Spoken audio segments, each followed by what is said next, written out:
Jika alam semesta adalah sebuah program, maka manusia adalah kode yang paling rumit di dalamnya.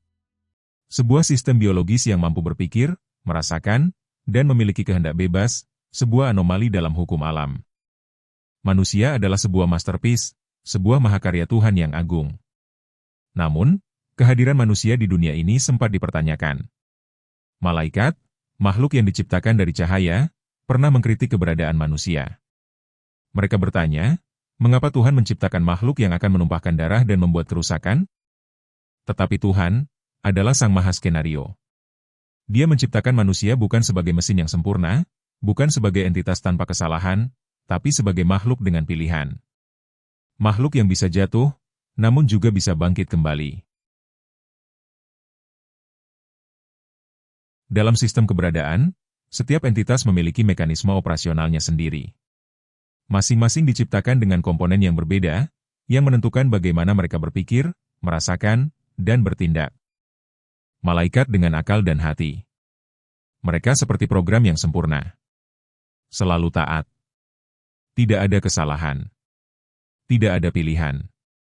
Malaikat tidak memiliki nafsu. Mereka tidak memiliki kehendak untuk membangkang. Mereka adalah hukum alam dalam bentuk spiritual. Hewan dengan nafsu dan insting.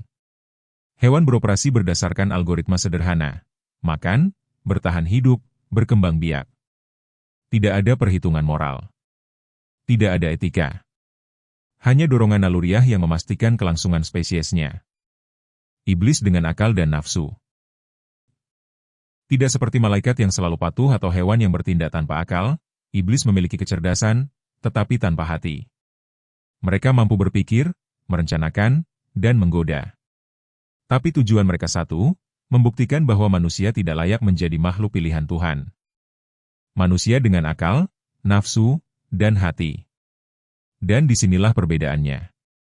Manusia memiliki ketiga komponen itu sekaligus. Akal untuk berpikir.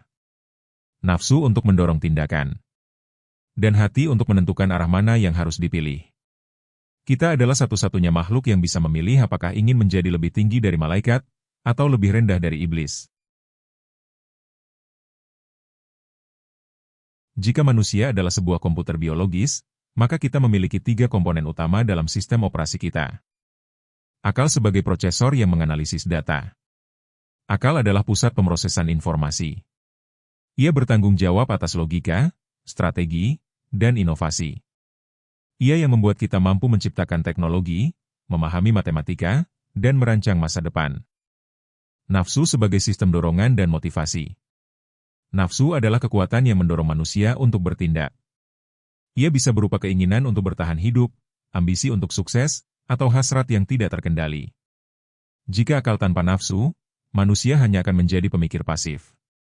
Jika nafsu tanpa akal, manusia hanya akan menjadi makhluk liar. Hati sebagai pusat intuisi dan moralitas. Hati adalah aspek yang paling misterius. Ia bukan hanya sekadar emosi, tapi juga intuisi dan kesadaran moral. Ilmuwan menyebutnya sebagai good feeling, sementara filsuf melihatnya sebagai sumber nilai dan kebijaksanaan. Kita bukan malaikat, bukan binatang, dan bukan mesin. Kita adalah makhluk yang diberi pilihan. Itulah kenapa manusia disebut sebagai khalifah di bumi. Bukan karena kita yang terkuat, tapi karena kita adalah satu-satunya makhluk yang bisa memilih jalan sendiri.